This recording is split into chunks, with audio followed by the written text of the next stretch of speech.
받으시는 마음, 이렇게 했습니다. 성벽을 다 쌓은 것을 그동안 여러 가지 일들이 많았지만 이제 봉헌하는 순서가 남아 있습니다. 봉헌한다, 하나님께 바친다. 물론 우리가 어떤 것을 하든 간에 다 하나님의 것이고 또 하나님께 드려진 바 된 것이지만 하나의 의식을 또 가지는 것입니다. 다 하나의 의식을 가지지만 그러나 이런 의식을 통해서 또 어떤 게 있습니까? 전부 새로워지는 역사가 있는 것입니다. 여러분들도 그렇잖아요. 여러분들도 다 하나님의 사람이죠. 다 집사고 권사고 장로고 다 하나님의 사람입니다. 예수 믿으면 다 하나님의 사람입니다. 하나님께서 그 믿음을 주신 것이고, 그렇지만 또 여러분들이 하나님 앞에 헌신하고자 할 때 또 여러분 자신을 하나님께 드려야 하는 것입니다. 하나의 의식이지만, 예식이지만, 그러나 이런 의식을 통해서 하나님을 더욱 발견하고 또 내 자신도 정결케 하고 또 영적으로 마음의 정돈을 하는 것입니다. 봉헌이라는 것은 사실 헌신과 같은 말입니다. 봉헌한다, 하나님께 헌신한다. 헌신이라는 말은 무슨 말입니까? 몸을 드린다, 하나님께 헌신한다. 하나님이 대단히 기뻐합니다. 여러분, 역사적으로 모든 문제가 있는 장소를 한번 보십시오. 문제가 있다, 거기는 사람이 문제지 물건이 문제가 아닙니다. 사람이 바로 되면 모든 것이 바로 됩니다. 그런데 아무리 좋은 것을 갖추어 놔도 사람이 잘못되면 그거는 전부가 잘못될 수밖에 없습니다. 우리가 참 하나님의 사람이 되었다는 것이 얼마나 중요합니까? 이 세상 사람들은 마음이 공허합니다. 왜 공허하냐 하면은 그 마음 속에 하나님이 없습니다. 그래서 이 세상 사람들은 열심히 돈 벌죠. 돈을 많이 벌면 만족할 줄 알아요. 근데 돈을 아무리 많이 벌어도 마음속에 만족은 없습니다. 왜 없느냐면 하나님이 없기 때문에 그렇습니다. 여러분, 오늘 코로나 팬데믹 속에서 많은 사람들이 굉장히 갈등을 느끼고 힘들어하고 있습니다. 왜 그러냐? 물질을 벌어야 되는데 있는 것마저 자꾸 까먹습니다. 마음이 허전할 수밖에 없습니다. 사람이 시간이 지나면은 마음에 성령이 계시지 않고 하나님 계시지 않으면 그야말로 마음이 무너질 수밖에 없습니다. 나이를 먹으면서 내가 뭔가, 내 인생이 뭔가, 이거 이대로 살아도 되는가, 늘 허전함과 늘 마음의 공허함과 갈등을 가집니다. 그러나 성령의 사람은 절대 그렇지 않습니다. 하나님의 사람은 그렇지 않습니다. 왜냐하면 날마다 말씀을 받기 때문에 그렇습니다. 말씀은 우리를 새롭게 합니다. 말씀은 우리에게 헌신을 요구하고 있습니다. 헌신이라는 것은 물질이 아니잖아요. 사실은 우리 몸을 드리는 거 아닙니까? 하나님께서 젊은 사람만 받습니까? 나이 먹으면 안 받습니까? 노인의 기도는 안 받으시는 겁니까? 우리는 얼마든지 헌신은 누구든지 할 수 있는 것입니다. 우리가 교회에 한 달에 한 번씩 헌신 예배를 합니다만 이 예배보다도 사람이 중요한 겁니다. 헌신하는 사람이 중요한 겁니다. 하나의 의식이 중요한 것이 아니고 거기에 어떤 사람이 있느냐, 이게 중요한 겁니다. 세상 사람들 보십시오. 이만하면 됐다 싶을 정도로 가졌는데도 또 그 마음을 채우지 못합니다. 왜 못 채우느냐? 이렇게 많이 가지고 있는데 또 없는 것이 있어요. 나는 이렇게 가졌지만 저 사람은 저게 있네. 나는 그게 없네. 심지어는 모든 것을 다 갖춘 것 같은데 젊음이 없어요. 그러니까 어떻게 하든 간에 젊어 보려고 별별 수단을 다 쓰지요. 그런데 이 세상 사람들은 어차피 가질 수 없는 것을 항상 뜬구름 잡듯이 그렇게 인생을 살고 마는 겁니다. 그러나 하나님의 사람은 언제나 한 가지 분명한 것이 있어요. 기회가 생기면, 때가 되면, 어떤 순간이든 간에 내가 하나님 앞에 헌신한다. 이것이 굉장히 중요합니다. 그래서 내 모습 이대로 주 받으시옵소서. 우리가 하나님 앞에 나와서 하나님, 비록 부족하지만, 죄 지은 인간이지만, 허물 많지만 나를 받아주소서. 이게 얼마나 하나님이 나를 받으신다는 것이 감사한 것입니까? 이 느헤미야서 마지막 부분은 좀 성경 공부하기가 상당히 좀 어려운 난해한 말씀들이 많은 것이, 사람 이름이 계속 나오는데, 제가 이 이름을 쭉 11장 10절부터 12장 26절까지 이름들이 쭉 나오는 것을 보면서 이 이름을 가지고 뭐 설교를, 강의를 한번 해볼까 할 수 없어요. 그래서 그냥 그 이름만 다 읽기도 쉽지가 않을 정도로 어려워요. 그래서 이제 마지막 부분만, 다음번에 이제 13장이 이제 마지막이 되는데, 마지막 부분입니다. 근데 여기에 이 말씀 속에서 느끼는 것은 뭐냐?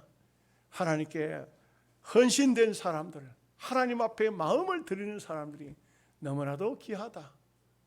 이것이 이 말씀 속에 나오고 있어요. 그래서 우리가 하나님께 내 자신을 드릴 수 있다는 것이 얼마나 중요한 겁니까? 여러분, 사람의 몸에는 세포가 있죠. 뭐 학자들에 의하면은 이 몸에 있는 세포가 60조, 어마어마한 겁니다. 피도 다 세포예요. 피도. 아주 현미경을 들다 보면 피도 다 세포로 돼 있어요. 근데 이 몸에 있는 세포가 오래 사는 세포도 있지만 3일 만이면 한 번씩 교체가 되기도 한다고 합니다. 특별히 피 같은 경우는 새피가 생기고, 또 이렇게 한 3일 정도 지나면 피가 갈려지는 그런 경우가 많습니다. 세포가. 그런데 이 몸에 있는 세포를 아주 정밀한 현미경을 가지고 들다 보면 어떨까요? 세포 하나 너무 아름답답니다. 너무 이쁘답니다. 청송에 일억송이 백일홍을 심어놨어요. 저 몇 번 갔어요. 꽃이 받고 꽃밭에도 한번 걸어보기도 하고. 엄청 멀어요. 한 번씩 한 바퀴 돌아오는데 다리 아파요. 후들후들해요. 다리가 후들후들해. 그렇게 커요. 그런데 여러분, 백일홍 꽃 가만히 한번 보십니까? 꽃 속에 또 꽃 수술들이 있어요. 그 수술을 가만히 들다 보면 그 작은 아주 좁쌀만한 꽃 수술들이 꽃 속에 또 있는데 얼마나 아름다운지 몰라요. 우리 하나님께서 사람을 그냥 사람을 아름답게 지은 것이 아니고 조직 하나, 세포 하나 너무너무 아름답게 지었어요. 그런데 여러분, 중요한 얘기를 제가 하려고 해요. 우리가 마음에 스트레스를 받고 아주 막 화가 나고 속이 상하고 이러면요, 우리 몸속에 암세포가 막 생겨나요. 놀라운 것이 암세포가 생겨나는데 그 암세포는 굉장히 흉하답니다. 우리는 잘 모르지만 학자들이 그렇게 말해요. 정상세포는 너무너무 아름다운데, 생긴 모양새가 그렇게 보기가 좋은데 암세포는 흉측하다는 겁니다. 이게 왜 생기느냐? 이 암세포가 생기면요, 소위 옛날 항승환 박사는 학적으로 말해서 사람들이 잘 못 알아들으니까 아주 쉬운 얘기로 이런 얘기를 해요. 경찰 세포가 있어가지고 암세포는 다 잡아가지고 즉결 처분해 본다고 해요. 암세포는 생겨지면 경찰 세포가 와서 바로, 이거는 흉악범이 돼가지고 바로 죽여본다고 해요. 죽여가지고 소변으로 대변으로 이렇게 세포가 나가도록 하는데, 몸에 화가 나고 스트레스를 받고 경직되면은 경찰 세포가 움직이지를 않는다는 거죠. 움직이지를 않는데요. 그러면 이 암세포가 급작스럽게 발전하기 시작한다는 것이죠. 그래서 사람은 성경이 붕어를 품어도 해지기 전까지만 품으라. 해지고 난 다음에 품지 마라. 밤에 여러분 잠자기 전에는 부부싸움을 하는 것은 좋은데 잠자기 전에는 여보 미안해 우리 풉시다. 다 이게 그걸 다 풀고 그래 주무셔야 돼요. 누구 친구들 형제들하고 싸웠으면은 다 풀고 그러고 주무셔야 돼요. 그렇지 않으면 잠자는 새에 암세포가 막 생겨나는 거예요. 그냥 정신 차리세요. 이게 여러분 보십시오. 저도 또 그 지난 주간에 그 책을 쭉 읽어봤어요. 이렇구나. 하나님이 지으신 모든 만물과 사람과 조직 세포 하나까지도 얼마나 아름답게 지었는데 우리가 스트레스 받고 화내고 막 이렇게 하는 것은 마귀가 주는 마음이다. 이런 마음을 품으면 안 된다. 여러분, 그래서 성경은 어떻게 하라겠냐? 항상 기뻐하라. 항상 기뻐하라. 여러분 육신적으로 힘들고 어려워도 그 어려움 때문에 스트레스 받고 그러지 말고 말씀대로 살아야 되지. 그냥 웃자. 그러시기 바랍니다. 쉽지 않겠지만 그렇게 사는 것이 여러분에게 축복입니다. 우리가 항상 하나님 앞에 드리는 거, 기도 드리고 찬양 드리고 드리는 것이 사명이에요. 사명입니다. 저는요 이렇잖아요. 목사잖아요. 제가 가만히 보면 설교 준비를 최소한 6일 중에서 3일은 하는 것 같아. 그리고 주일날 설교를 해야 되잖아요. 그러니까 주일날 수요일날 설교를 하지 않습니까? 새벽기도도 하지만. 그런데 항상 머릿속에는 설교밖에 없어요. 어떻게 설교할까? 이게 내 직업이고 이건 내 농사거든요. 그렇기 때문에 어떻든 간에 하나님 말씀을 전해야 된다. 말씀 전하는 것이 저의 사명이고 여러분들은 찬양하는 사람은 찬양하는 사람, 기도하는 사람은 기도하는 사람, 이게 사명이거든요. 목사는요 말씀 적혀놓고 기도만 하는 거 옳지 않아요. 우리 노회 어떤 목사님 전에는 어떤 분은 하루에 8시간 기도한다. 8시간 기도하는데 그 목사님 설교 들으면 교인들이 반 죽어요. 왜 반 죽는지 압니까? 성경 읽고 제목, 설교 제목, 본문은 다른데 5분도 안 돼가지고 맨날 똑같은 소리만 해요. 여러분 똑같은 소리를 무슨 소리를 하죠? 그것도 몰라요? 잔소리지. 잔소리 좋아하는 사람 누가 있어요? 없잖아. 아이고 참 맞는지 틀린지 마스크를 쓰고 있으니 표정도 잘 모르겠고 잔소리 좋아하는 사람은 아무도 없어요. 그러니 목사는 저는 볼 때 기도는 못해도 찬양은 못해도 말씀은 전해야 된다. 말씀은 제대로 전해야 된다. 이것이 목사의 사명이죠. 이 사명을 즐겁게 감당한다. 여러분들이 찬양하는 것을 즐겁게 감당한다. 이 찬양대원들 앞에 나와서 찬양하는 거 억지로 할 것 같으면 안 하는 게 좋아요. 정말 즐거움을 한다. 기쁨으로 한다. 이 즐거움을 한다는 것이 얼마나 감사한 것입니까? 얼마나 귀한 것입니까? 그래서 우리는 언제나 사명의식을 가지고 해야 됩니다. 자, 이제 말씀을 한번 보실까요? 27절 말씀 다 함께 같이 읽겠습니다. 예루살렘 성벽을 봉헌하게 되니 각처에서 레위 사람들을 찾아 예루살렘으로 데려다가 감사하며 노래하며 재금을 치며 비파와 수금을 타며 줄거이 봉헌식을 행하려 하며 이렇게 이제 계획을 잡는 겁니다. 누구를 통해서? 레위 사람. 레위 사람은 누굽니까? 선택된 사람. 선택된 사람을 말합니다. 많은 사람, 나중에 보면 여자들 어린아이까지 다 모여들어요. 그렇지만 특별히 봉헌식을 하는데 거기에 맡은 사람은 누구냐? 레위인들이라 이거죠. 레위인들을 그들을 봉헌식, 이 성벽 봉헌식에 사용을 하고 있다. 이것을 볼 수가 있어요. 가끔 보면은 교회 안에 임직식에 혹은 무슨 교회 안의 행사에 도지사가 왔습니다. 국회의원이 왔습니다. 그러니까 그 순서에 넣어가지고 인사하기, 절대 그렇게 하면 안 돼요. 그거는 절대 하나님 나라는 그렇게 하는 것이 아니에요. 레위인들에게만 순서가 주어져요. 유다인들이 왕족 출신이지만 순서 없어요. 어떤 사람도 없습니다. 여기는 레위인들만이 하실 수 있는, 우리 교회로 말하면 교인들만이 강단에 올라와서 무엇이든지 행사를 할 수가 있어요.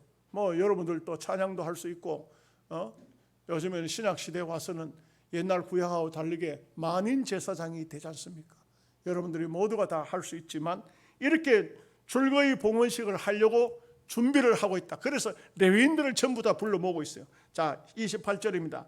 이에 노래하는 자들이 예루살렘 사방들과 느도바 사람의 마을에서 모여들고, 29절입니다. 또 벳길갈과 게바와 이스맛웻 들에서 모여들었으니 이 노래하는 자들은 자기들을 위하여 예루살렘 사방에 마을들을 이루었습니다.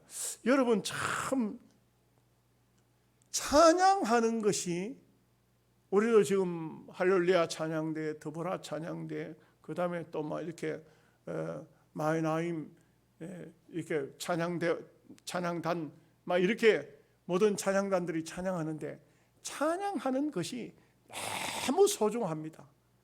찬양이라는 그 자체가 다 성도들의 믿음의 간증이고 하나님께 올리는 것입니다. 우리 다 내려오잖아요. 그런데 올리는 게 두 가지가 있죠. 헌신과 노래입니다. 노래도 사실 헌신 속에 속해요. 뭐 헌금을 드린다, 다 드리지만 내려오는 것은 말씀이고, 우리가 올린다는 것은 우리에게 있어서는 최고의 헌신이, 참 신앙 고백이 담긴 찬양, 헌신, 이것이 대단히 소중한 것입니다. 그래서 이 소중한 일을 하기 위해서 레위인들을 특별히 모았다. 그런데 보면 성경을 가만히 보면 노래하는 자들이 얼마나 소중한지 몰라요.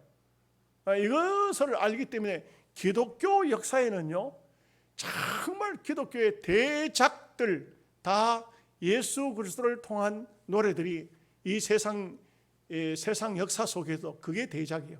아주 큰 작품들이에요. 아주 뭐 유명한 작곡가들, 유명한 노래하는 사람들, 지금 세상 사람들이야 뭐 그건 빼놓고, 그거는 전부 사탄 문화이기 때문에. 그러나 기독교 문화 속에는 정말 노래하는 사람들이 얼마나 귀중하고 소중하고 자기 달란트 따라서 아름답게 했는지 모릅니다. 30절 말씀 봅니다. 제사장들과 레위 사람들이 몸을 정결하게 하고 또 백성과 성문과 성벽을 정결하게 하니라.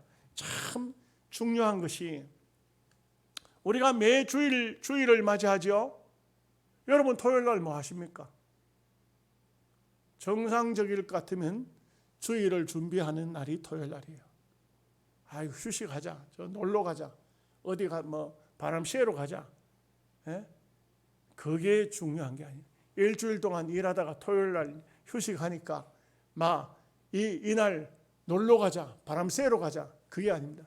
내일 내가 주님 앞에 나가서 어떻게 해야 될 것인가, 무엇을 할 것인가, 이것을 준비하는 것이 예비일이라고 그렇게 하고 있는 것입니다. 이런 예식이 다가오니까 어떻게 합니까? 몸을 정결하게 하고 또 모든 성문 성벽을 정결하게 했다. 모든 것을 깨끗하게, 영적으로 육적으로 깨끗하게 준비를 했다. 이것을 볼 수가 있습니다. 자, 31절에서 34절 말씀을 같이 읽겠습니다.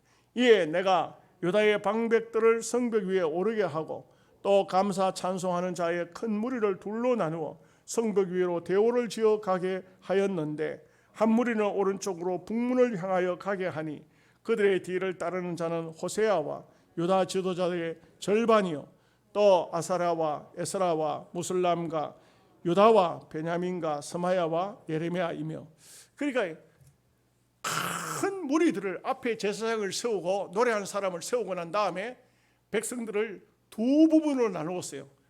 성벽이 둥그렇지 않습니까? 그러니까 한쪽은 이쪽으로 가고 한쪽은 이쪽으로 가고 이렇게 두 쪽으로 가가지고 한테서 만나서 이제 성 안으로 들어오도록 이런 방식으로 이제 성벽을 전체를 쌓아놓은 성벽을 한 바퀴 빙 돌면서 찬양함으로써 그렇게 함으로써 봉헌을 했다 하는 것을 알 수가 있습니다.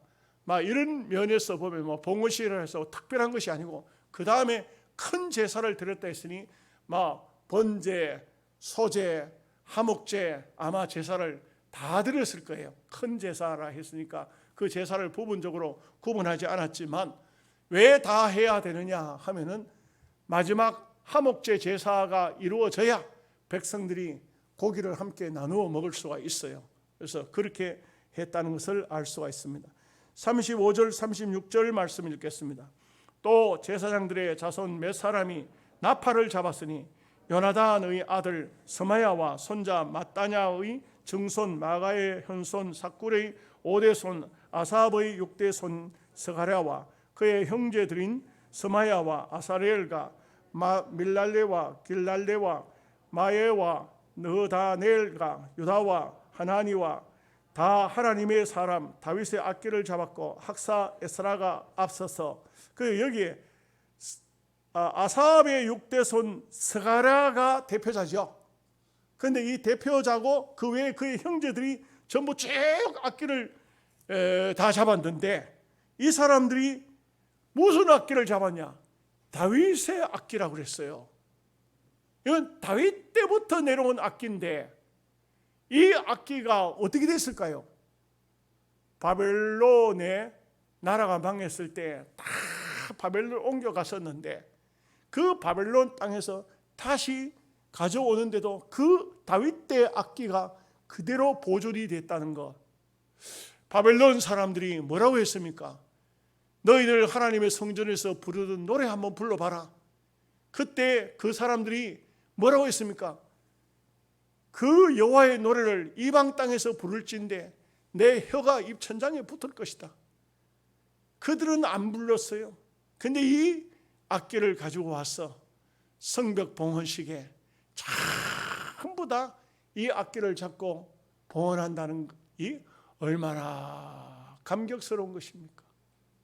얼마나 참 여러분들이 가진 달란트를 가지고 하나님을 위해서 쓸 수 있다는 거 감격스러운 줄 알아야 돼요. 제가 하양 있을 때 이런 일이 있었어요.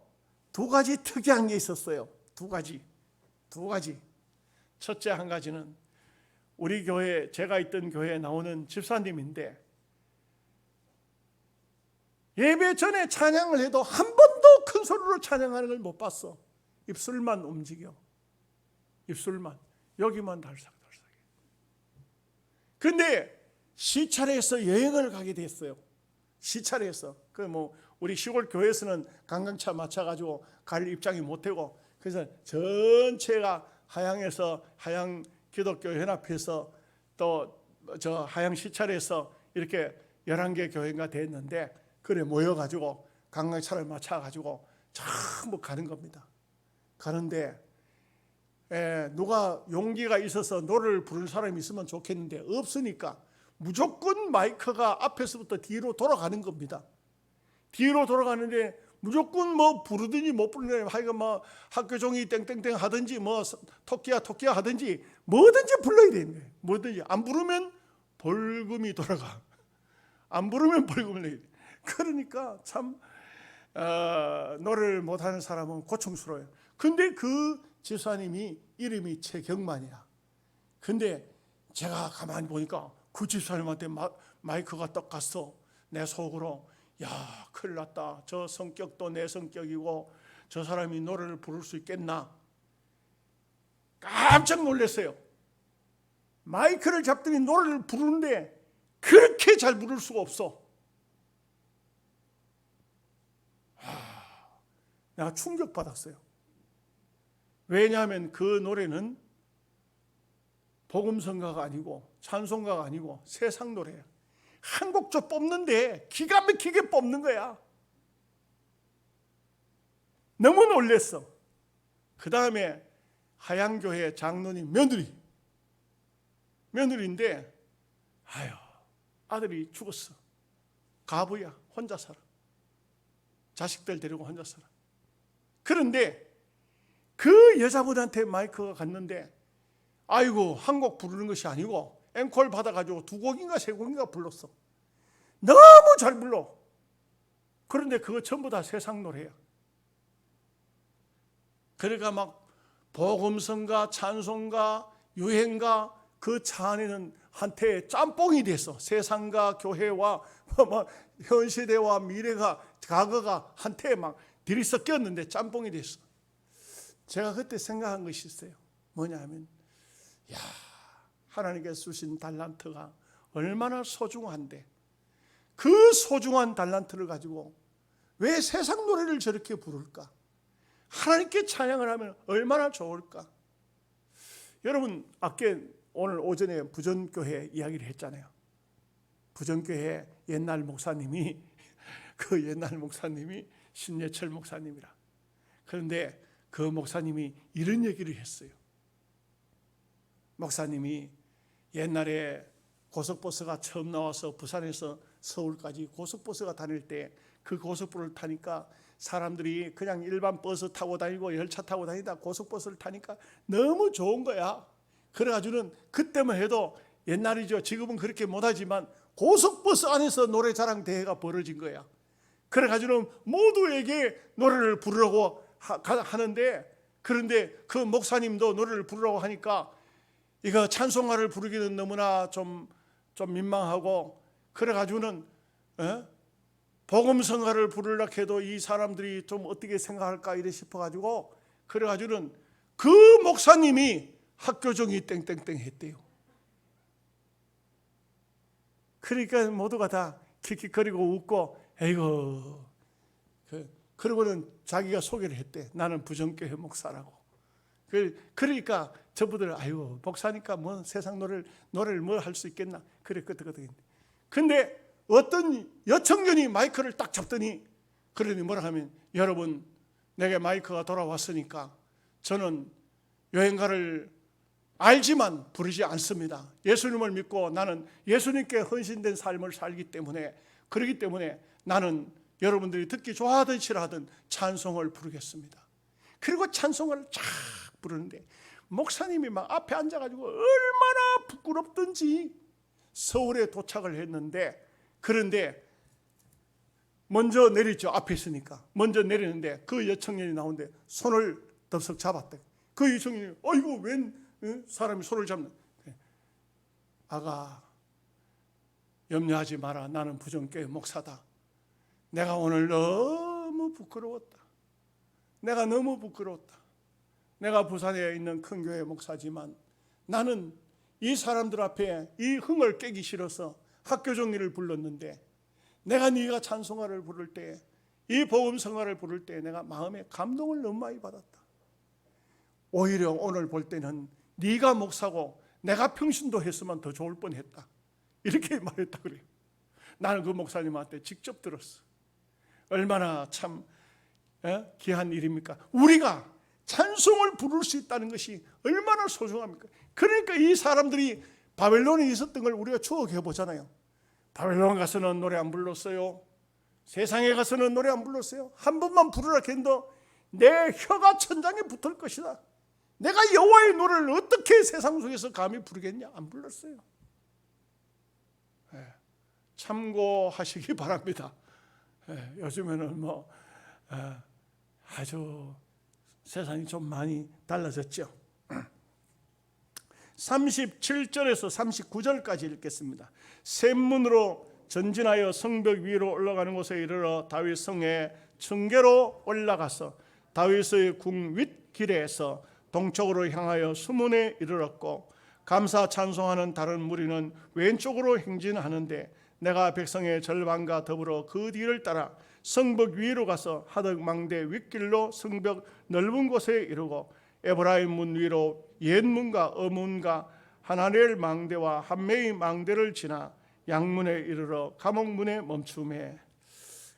이게 이제 쭉 별다른 얘기는 없어요. 쭉 아까 말씀드린 것처럼 노래하는 사람들이 앞장서서 노래하고 백성들이 쭉 따라가는데 이 느헤미야도 결국은 그 찬양대 뒤쪽을 노래하는 사람들 뒤쪽을 따라서 쭉 올라갔다. 문은 앞에서 말씀드렸던 것처럼 성벽을 쌓으면서 문 하나씩 곳곳에 내는데 이 문마다 각기 다르니 어문은 물고기가 들어오고 나가는 문이고, 그 다음에 무슨 여기 문 중에서 이 마지막 부분에 보면은 뭐라고 했습니까? 감옥문, 죄 지은 사람들을 갖다가 들어가고 나가고 하는 문이 또 따로 있었다 이거죠. 그런 문도 있었고 이런 것을 말해주고 있습니다. 40절에서 43절 말씀 읽겠습니다. 이에 감사 찬송하는 두 무리가 하나님의 전에 섰고 또 나와 민장의 절반도 함께 하였고 제사장 엘리야민과 마하세야와 미냐민과 미가야와 엘요네와 스가야와 하나냐는 다 나팔을 잡았고 또 마하세야와 스마야와 엘르아살과 우시야와 여호하난과 말기야와 엘람과 에셀이 함께 있으며 노래하는 자는 크게 찬송하였는데 그 감독은 에스라히야라.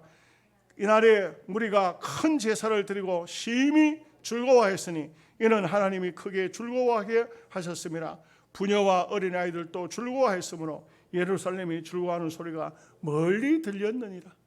그만 모두가 나와서 이 성벽 봉헌에 다 참여했고 모든 백성들이 그냥 성벽을 한 바퀴를 반을 나눠가지고 쭉 돌아서 이제 북문에 와서 북문으로 올라가는 또 감옥문 앞에 와서 이제 그쪽에 와서 이제 전부 다 직결했다. 그 장소가 아마 넓은 장소가 아니었겠나 이렇게 싶습니다. 이렇게 하고 있습니다. 자, 44절에서 47절까지 읽겠습니다.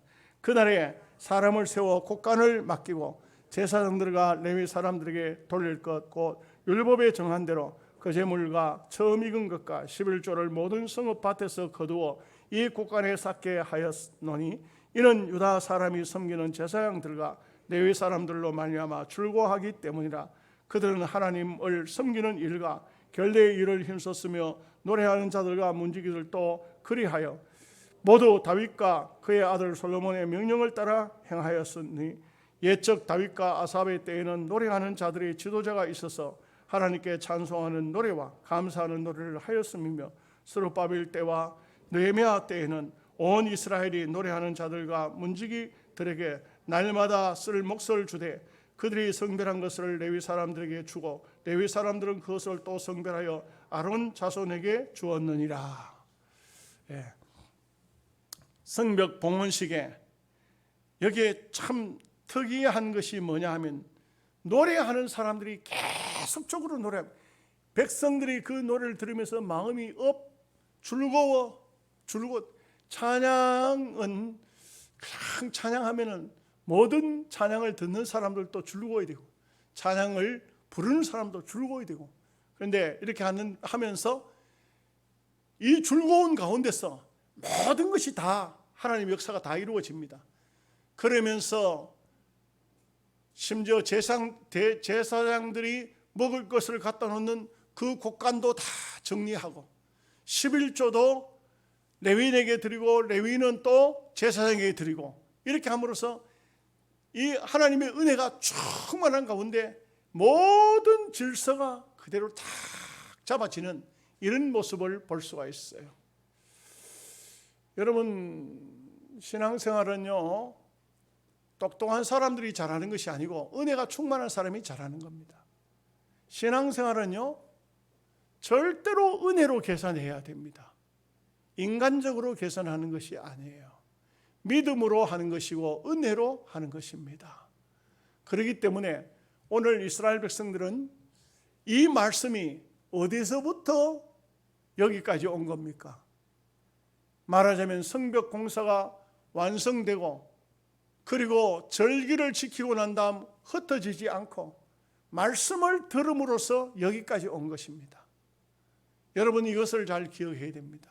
여러분들이 날마다 주의 전에 새벽 제단을 와서 쌓고 주일날 수요일날 예배를 드리는데, 예배를 드리고 그 말씀을 마음속에 가지고 나가서 말씀을 들고 살아야 승리의 삶을 삽니다. 언제나 말씀 안에서 기쁨과 즐거움을 누리는 여러분 되시기를 바랍니다. 하나님 아버지 감사합니다.